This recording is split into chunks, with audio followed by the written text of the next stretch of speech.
Julie, really happy to have you here. I'm going to request you for to make a few opening remarks, and then we'll possibly get into the questions. Okay, thank you. Well, I'm honored to be here today. It's nice to be able to I think be up in the morning and talk to you guys in the afternoon and have a truly global forum, which can be much more difficult when we have airfare to tackle it. So this is a great honor and should be very fun. So I think as you heard, the role that I am taking at SAP is the one of chief storyteller. So I'm part of the marketing organization. I'm also SVP of marketing. But what my particular role is in the team that I helped to lead, we're here to try to take on the idea of story as a means in this very big B2B company to try to change and increase the perception that we have as a company. So while, I think many people understand SAP to be maybe a big software company, and some maybe even ERP, there's a lot of business people who just see it as, technology, but they don't really think of it as being for them. So we think that the best way to try to highlight what it is that we do and can do, not only in the various solutions, be it in mobile and cloud and analytics, as well as some of the core ERP that many people know us for. But it's to not just explain that, but it's to be able to talk about it in more business terms. So you don't need a technology degree to understand what we're about to say, because what we want to talk about is what it is that businesses are facing and they're challenging, and on a case-by-case basis, be able to say, hey, I was the country of South Africa, and we wanted to be able to obviously improve the quality of life of our people, but in order to do that, we had to get our fiscal house in order. So we brought in SAP. SAP basically runs the entire platform of the financial backbone of the country of South Africa with all its banks linked to it. And in that, we found that we had a huge efficiency gain where we were able to save so much money. That and our people, the people who are residents of South Africa, are now able to actually pay their fair share of taxes, where in the past they were paying maybe 25% of the residents were paying taxes because it was very hard to do. But today, because of the system that SAP has put in place behind the country of South Africa, when it comes tax time, you get a notice in your email and you get your form. It's pre-filled with all of your information. You simply go in and correct it or hit submit, and it's done. And they found that with this, they've had not only the efficiency that the new core ERP system provided, but also a greater participation from its residents in the tax burden of the country. And so they had a 25% increase in revenue in 1 year in that country. And while that might seem great if you're running the government and in the country, what you may not realize is how great it's been for their people, because the country of South Africa didn't just hoard that money and put it away. They actually reinvested it into infrastructure. So better roads, better schools, better utilities for its people. And now you've got a woman who might have been a single mother with 2 kids struggling with 2 jobs and trying to get her kids to school, and the school was too far away, and so maybe some of her kids couldn't go to school every day. And now, because of the reinvestment in the country, those kids can go to school every day. She doesn't have to work 2 jobs because she found one job that was better, because with the increased infrastructure, other businesses want to come to South Africa and set up jobs. So again, it's a spiral that suddenly makes everybody's life better. And what we like to do is tell that story from SAP's perspective. As you notice, I didn't really talk about the specifics of all the technology that we run for them, but more about from the voice of them, i.e. our customer, the country of South Africa, why they wanted to do it, what benefits they got, and also what benefits their customer, i.e. their residents, received. And so it's that type of work that we try to do across all industries and all lines of business and with all solutions, to try to be able to help to not only lift up our customers and what they're doing, but actually help fulfill our own company's mission, which is to help companies run better and to improve people's lives. Storytelling is all about emotions and all of that, and you are in an organization where it's essentially technology. It's not very emotional. Yeah. So you know, and you don't really need emotions because well, technology does the trick for you. So how do both of them work? Well, I mean, I think, it's interesting that you say that because my background, so I've been with SAP or SAP, as I know most parts of the world like to call us, for about 20 months. And my background before coming here was had my own consulting business, marketing consulting. Before that, I was at Walmart. Before that, I was at Chrysler. Before that, I was at Ford. So you've listened, none of that resume included big technology Technology, software. right? Right? So when I came here, because Bill McDermott, who maybe you read in the news just 2 days ago, is going to be our only CEO. Right now we have a co-CEO structure, but he's going to be our only CEO starting in May of next year. He had found me, by reading something about me at some point in time, and we'd had a dialogue for multiple years, and he had asked me to come to work for SAP doing really what I'm doing. And I think, to your point, he also saw, as a man who obviously is very entrenched in the success of SAP, but also very much a technology executive himself. I think he saw that need to bridge that, we're a technology, sometimes big technology companies are seen as cold and very process-oriented, to something that is a bit more human. So when we came, one of the big terms that we track and that we try to fulfill is to humanize the brand. Because we believe that with this world, technology now, maybe unlike 20 years ago, wasn't something that was kind of cool and slick and nice to have in the background. Technology is pervasive in all our lives, whether you work in a technology company or whether you're a stay-at-home mom. You use technology every day, you count on it, it is a part of the fabric of our life. So to not be able to connect that human element of what, even in a big business scale, technology enables companies to do, not only to make maybe their, we think about maybe procurement, oh, it helps them source product better. Okay, there's not a lot of humanization in that. But if you go deeper, maybe there is, because if you care about where you source your product from and who's on the other end of making that product, there might be a very human story there. Or if you think more about how technology improves the employees every day. I mean, I think about some of the technology, especially in the cloud, that we are deploying all over the world where, you think of an HR person, they're using it to help with the talent recruitment. I mean, we know that particularly where all of you are sitting in India, they're brilliant people, and we are very short of having bright, strategic technologists to work in these high-tech companies. And so the war on talent is big. I mean, big companies are always fighting for the best talent. And to have technology to help find who's the best person, what is going to make them happy, not just can you pay them, but what else is it going to take to make people happy? Certainly money is a big thing, but it's not the only thing. And technology can help us do that. So really, you can go through every walk from the HR to marketing or sales with customers, to procurement and supply, even to the finance people with things like travel management. Imagine all of us who have to travel so much and the pain we go through on having to do expenses.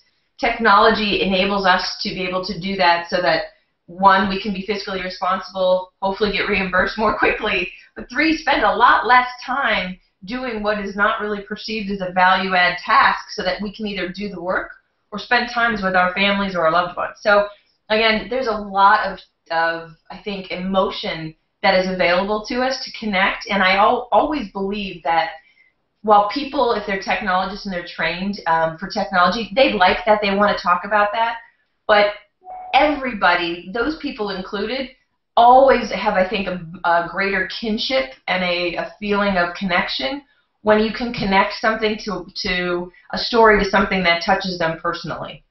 And it doesn't have to be emotional, make you cry, but it can be something that they can nod and say, oh, yeah, that would be great, oh, that would help me so much. Those are the kinds of stories that I think will help us really use this humanizing idea and help us get to that next level by opening the doors for maybe other industries, but even other types of business people who haven't used our technology in the past understand that we actually do have some solutions that's going to help them in their position too. It's an exciting world out there, and we're just looking at collating everything that people are experiencing rather than taking a point rating system. And that's what we guys are doing. So if you've got any references around that, would be great to kind of have a look at it. Yeah, well, certainly, I'm not surprised at all, and because we see this all the time. Especially, I mean, it's probably more expected in the in the travel and the lodging and the entertainment world, where you expect to hear these great stories, because if they go on holiday, you hope that there's a good story that comes out of it somewhere, right? But you're right, there's not always a great place to communicate that unless they're tweeting it or putting pictures on Instagram or what have you.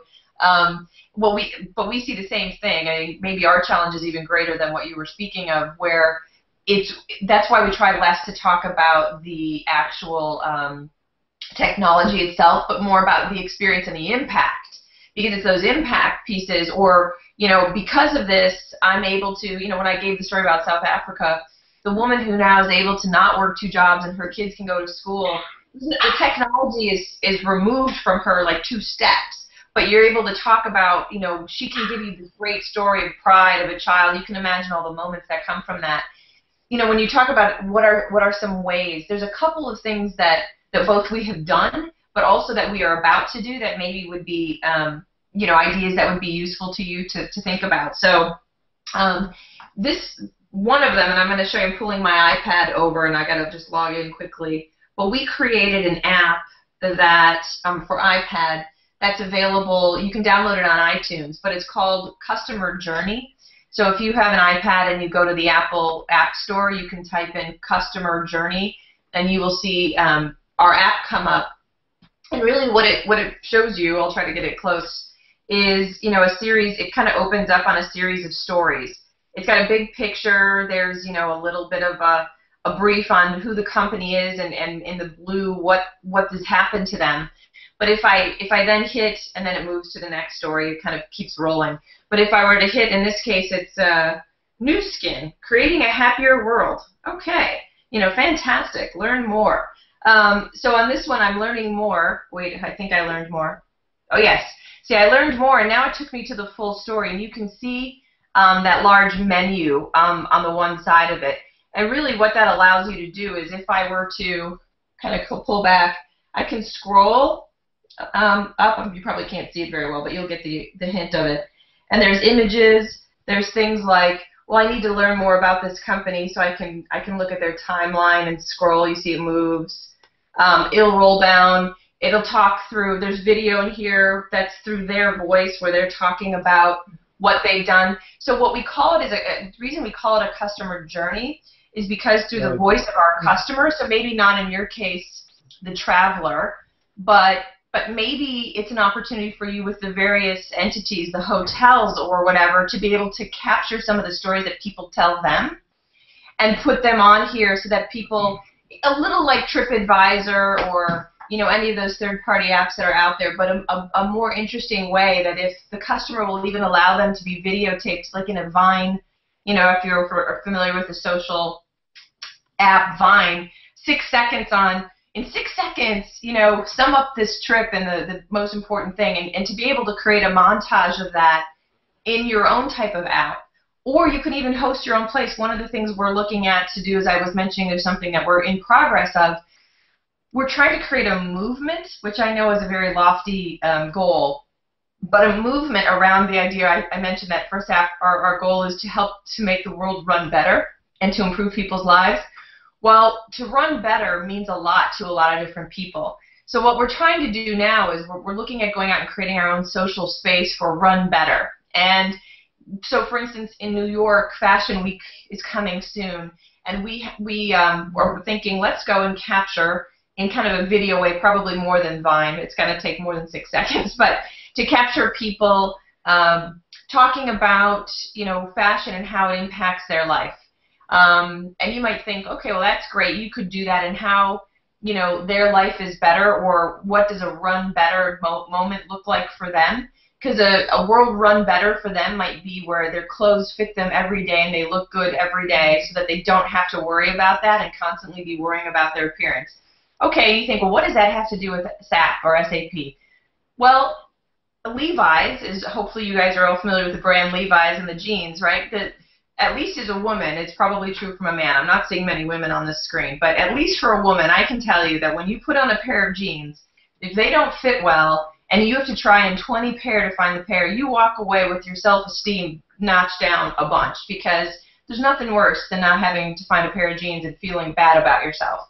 We've created a technology for Levi's that helps them to be able to image a woman, to be able to know, or a man, a person, to be able to know exactly which Levi's jean is going to be best for them so they can get it and put it on. So what we were talking about doing is filming two girls chatting outside the dressing room.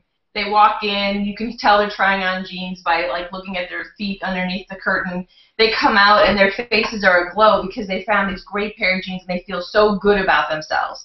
And when people feel so good about themselves, they have an energy and an aura that is very contagious to people that they run into. So if we can capture that, and then other people's personal moments of saying, well, what does a run better world look like to you? It may have nothing to do with us in the long run, but if we can be associated with helping the world run better, we can then, underneath all the stuff we're doing on the technology and the product marketing that we're doing, we can start to close the gap from the top at a very high level, big picture moment to the bottom where we've got marketing out there that's brochures on get HANA because it's going to make it, you know, all the very detailed product stuff, and we can kind of meet in the middle is our hope. Because so far we've been coming up this way being a very technology focused, and we need to put that human factor to come back in. So I think that today the social aspect is probably our most powerful tool. I would say that it's the same for you in the entertainment and the travel industry as well. And creating places where you empower your customers to be able to put their stories up, but also your employees in all those hotels, restaurants, you know, even those who work, you know, helping to clean. All of those people are going to have a story, and I think the more angles that you can have a story of a personal experience they've had told, the more impactful it will be. Hi, Julie again. I have two macro questions. How do you develop talent pool of people with the right skill for storytelling?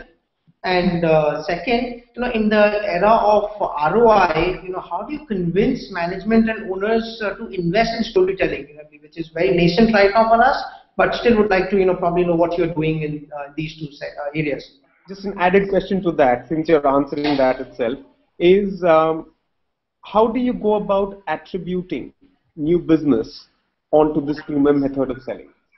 Okay, got it. So let's start with the talent, and then I'll go to the business and the ROI.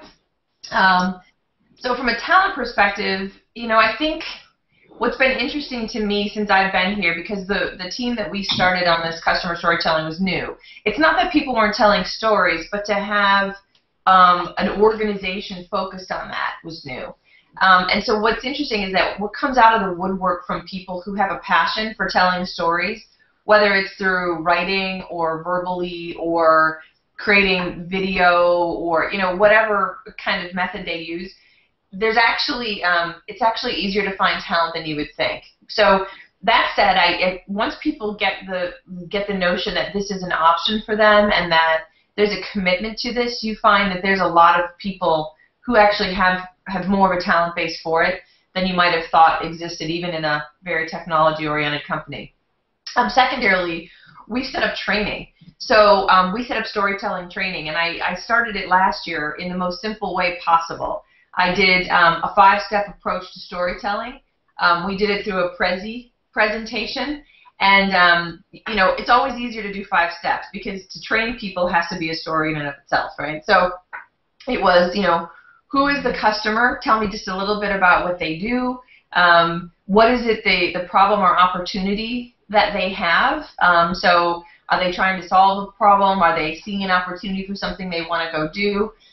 Then the 3rd step is, how can technology, or in our case SAP, how can technology help them to either tackle that problem or realize that vision? 4, what kind of impact does it have, or are they hoping it has on their company?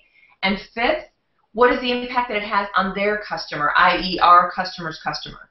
So when you can give a very prescribed list that's very simple, it's very logical, to anybody out there to be able to capture that, you can get those stories in. Now, what I did then is when we actually started to roll this out with stories and I was teaching my own team, I would have them follow that, and then they'd come back and read it to me, and I'd say, okay, but if I'm reading it or you're reading it to me, when I read it, it reads like a Harvard business case, and there's nothing wrong with Harvard School or the business case, but it's not necessarily highly consumable for everybody. It feels like I'm in class and I've got to read for school, versus it's a piece that I'm reading in my favorite magazine or on my favorite website that I'm enjoying reading. So there's a way to write it where I really had to teach my team how to be more casual in the language in writing for these kinds of stories, because otherwise we become very professional in our writing. And I'm not suggesting we be unprofessional. I'm suggesting we be more casual and use more common language rather than the biggest words we know how to use that we only get to use when we write, right? So that was a big one. That training has actually been super successful. So we started it last year. This year, we've mandated that training for all of marketing. So there are 1,600 people in marketing at SAP. And so all those people are going to be trained in it. And, you know, it's a simple training. It's 30 minutes. It's not hard. But when we know that our marketing force understands what it means to tell a story and to capture a story, you know, we know that it's actually making a difference. And in fact, because I'm so loving on the apps, there's an app that we have created, which actually, JoJo, might be something of interest to you too. But we've created an app. I'm going to go back to my home screen. Oh, that's my son. Okay. It's called Share Your Story, and it's also available on the iTunes App Store. We've made this publicly available, not just internally. So it's called Share Your Story. And if I click on it, hang on, Share Your Story, it's Tell Your Story. And it's not super complex in any way. That screen is just pick your language. So that's English. You know, it says tap to begin. So I'm going to tap to begin. Then it's asking me, you know, this is for SAP, but it's just asking me who I am. Am I a customer, partner, advisor, employee? So then I go through and I would pick who I am. I'm an employee. Then there's a big legal disclaimer that says if I put something on here, I get to use it. It's, you know, my legal. Sure, I agree. I have to put in just my name. I'm trying to do the angle. My name, my title. I got an interview coming up. Okay, my name, my title, the company I work for. So there's nothing, and my email address. That's the only personal thing that I have to add in. So I would go from that, hit continue, and then now it says, okay, you're ready, basically. And this is just a mini tutorial that says, okay, just make sure that when you're doing this, that you're not on the subway, so there's a whole bunch of noise, that, you know, you don't have some sort of kaleidoscope background where I can't see you, and just relax. It says, you know, just make sure there's some light. There's a tutorial that you're offered if you'd like it. We're going to skip that. And then it says, okay, that's it, ready to begin.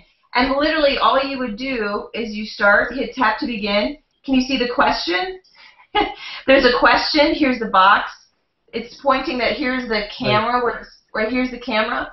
And I would literally say, okay, I'm ready to record. It says, what is your role or responsibility? On top is the question. But it's a camera. You can say and do whatever you want, right? You don't have to answer the questions we've given you. But if I hit record, which I've just done, now I'm going to record you guys. You know, here's blah, blah, blah. I can hit stop. I can listen to it. I can redo it.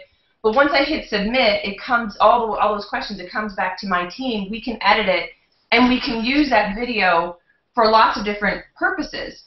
And so to the point that you had on, well, so what we want to do, I guess, is train people, give people as many tools as possible, capture it and scale it. But then to your point on ROI, or how are you able to, you know, I was thinking with the field, how are you able to help them use it? What we found with these tools, both with the customer journey app that I showed you, but also with the Share Your Story app, we had an account executive go into a customer, their office with this Share Your Story app. they just basically had the camera, they weren't necessarily answering any one of the questions. They just had that camera going. And they were taking like images saying, oh, I'm walking through, I don't know what company it was, I'm walking through company ABC. And on their walls, look at how they communicate to their people. Because you can kind of get a culture and a texture of this company by looking at what they do in the building itself and the way that people are dressed or the way that the offices are set up. And then he would stop and talk to people in the hallway. Hey, I'm with SAP or I'm with SAP. Tell me, do you use technology every day? What do you think about it? And they would give a little tiny testimonial. He'd go to the COO, same thing. The man ended up with 6 hours of video. He hit submit. It comes back to us. We can edit it for about $800 US. But we have 6 hours of footage that's decent quality. I mean, it's not, a camera crew quality, but it's decent quality on these iPads now. And we can use that over and over. So a couple of things. What we found is our AEs like it because they're able to capture some of the excitement and also communicate to their customer how it's important for us to be able to know what technology is doing to impact them as a business. Not that we're just there selling everything, but that we really want to understand their needs and their vision. And then a lot of our customers are actually wanting these tools themselves. They're like, this is great. We need to do this internally. We need to be able to have our employees capture, the moments of our customers. So what we're finding is that it's changing the conversation a little bit. And even with the customer journey app, we now have our account execs, instead of coming in and talking to a potential person who's going to buy a customer, saying, okay, so I'm with SAP and I've been looking at your business and it seems like you'd benefit from some of our analytics and database tools because, X, Y, and Z. Well, that's okay, but what we're finding is if we go in and with that customer journey app that I showed you with all the stories, I can actually filter stories by industry, by the line of business, or by the solution. So if I know that I'm coming into P&G, I can pick packaged goods.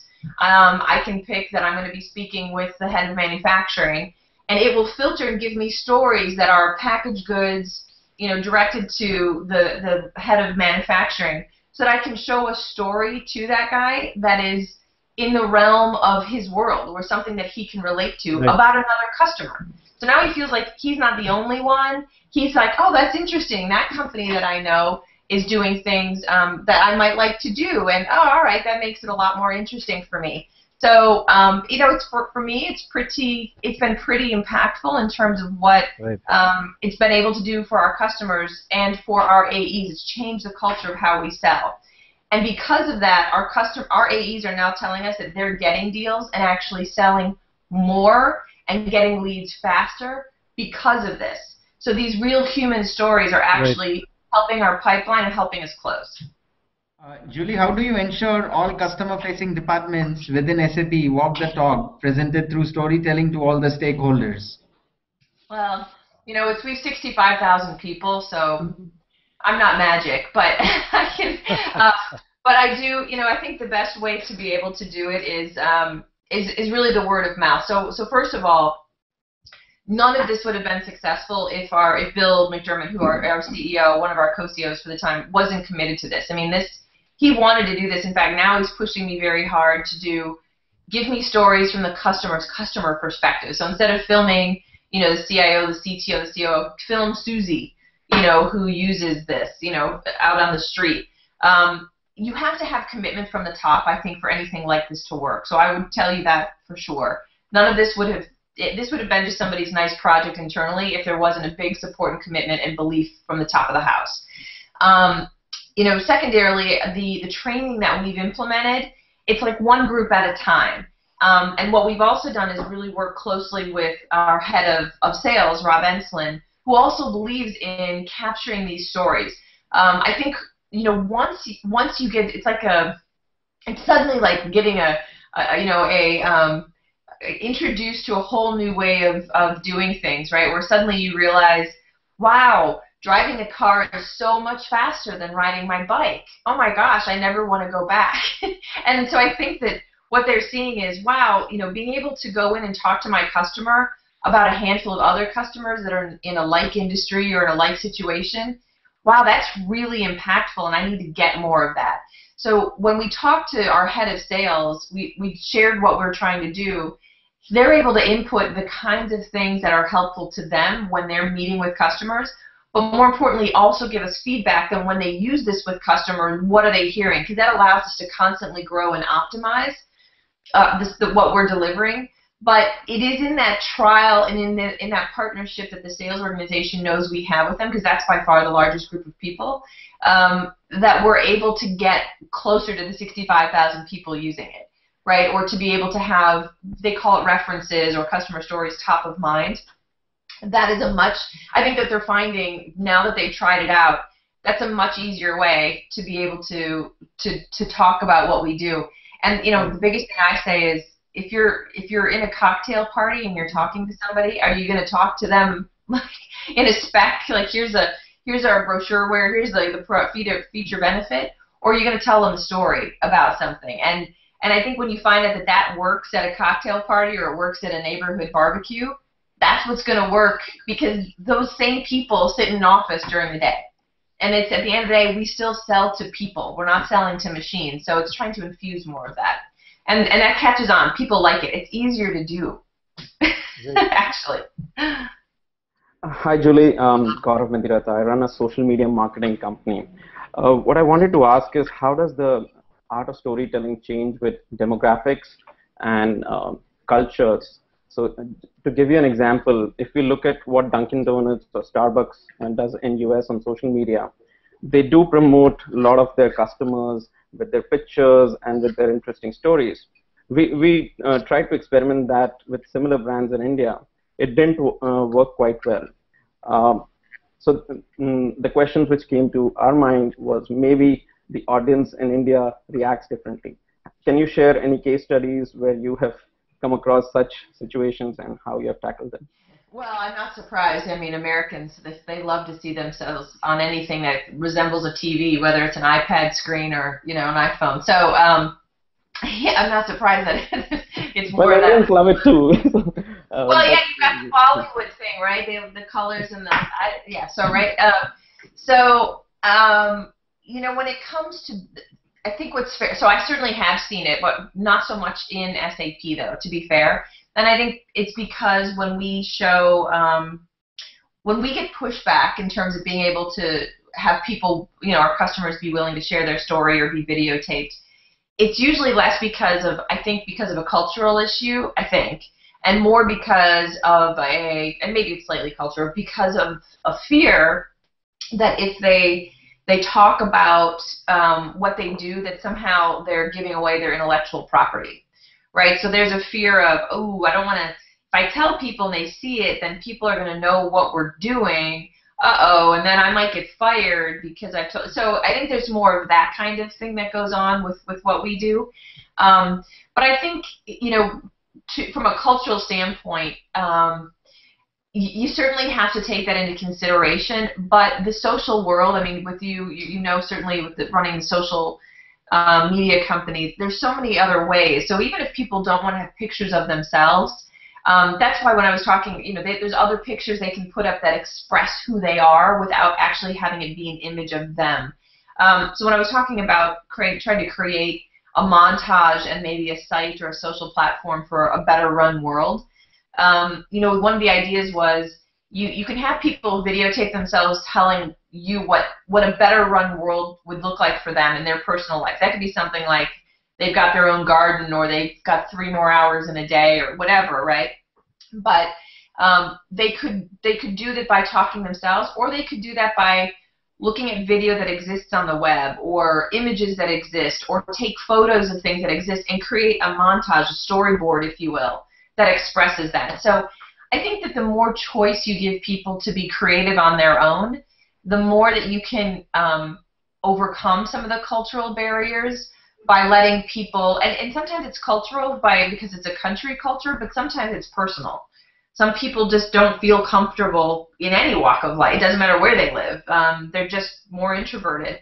But if you give them an outlet to be able to express themselves in a way that's more comfortable to them, I think that you'll find that they do it. So for me, the moniker is choice. You have to give them choice. do it, film yourself, take images, take a photo, write words, whatever it is. I think if we can create an interesting platform where people can engage, and maybe even it's just voting. Here's a set of people who've talked about what a better run world in this case might look like for them. Choose which ones you relate to most, or that you think would make a better run world for you too. Click, click, click, right? So there's a lot of ways to generate engagement, and I think the engagement component is what's more important, even if not everybody is willing to jump on and create something themselves. Are there any industries where storytelling works very well with, and are there industries where it doesn't work?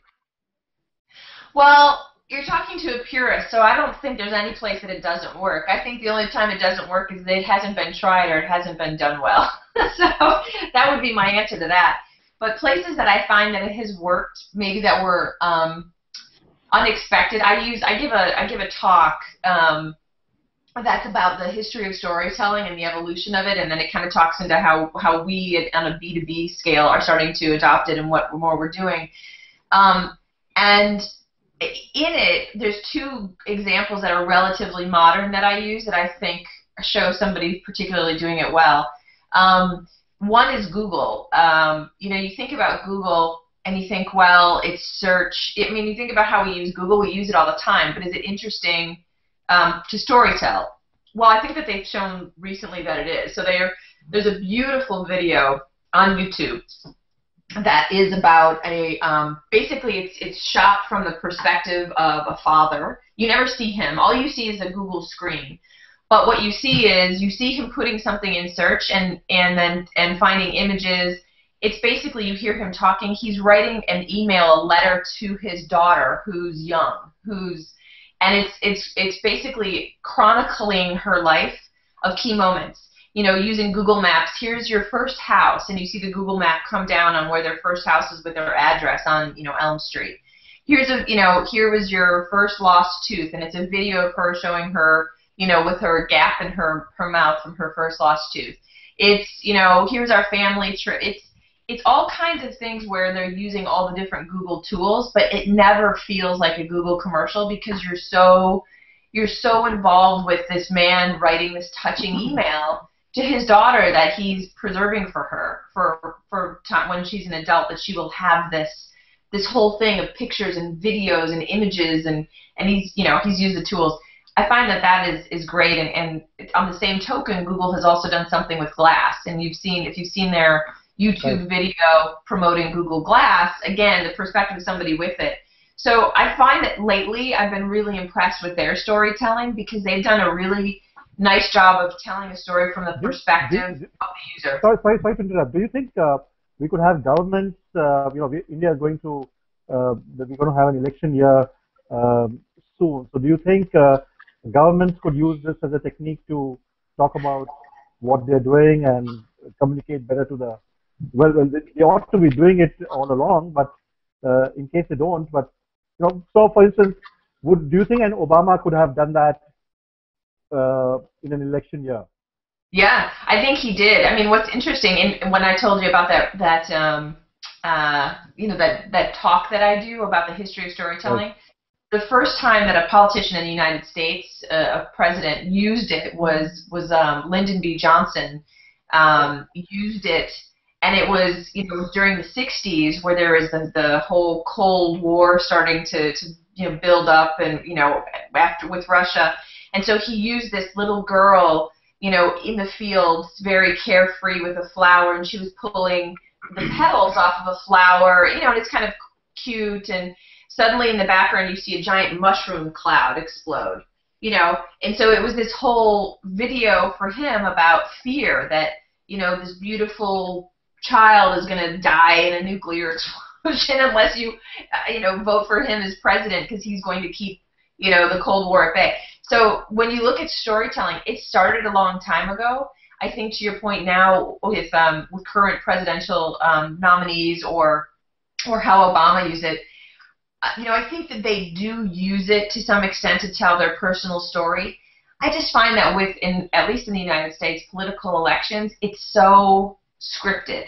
It lacks true feeling, and I think that's why people kind of run towards like the Michelle Obama or the kids or even God help us the dog, right? Because they come across as more authentic because when they speak, as long as they're not behind a podium, but when you catch them speaking, they're typically not as scripted as, you know, Barack Obama is, because he's got a whole list of things that his people have told him you have to say. I mean, Michelle probably is to some extent, but she comes across as much more natural. She, you know, when she goes on TV shows and she talks about, you know, on The View, and she talks about the clothes that she likes, or she talks about how she likes to cook for her own family and how, oh, Barack, he's just, you know, he snores, or, you know, it creates this very human, personal connection, and I think that she does it better than he does it, not because he can't, but because I think that they believe, the handlers believe that there's too great of a risk,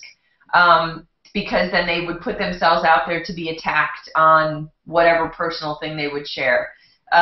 So yeah, I do think it would be a much better opportunity. I have low expectations that they'll do it.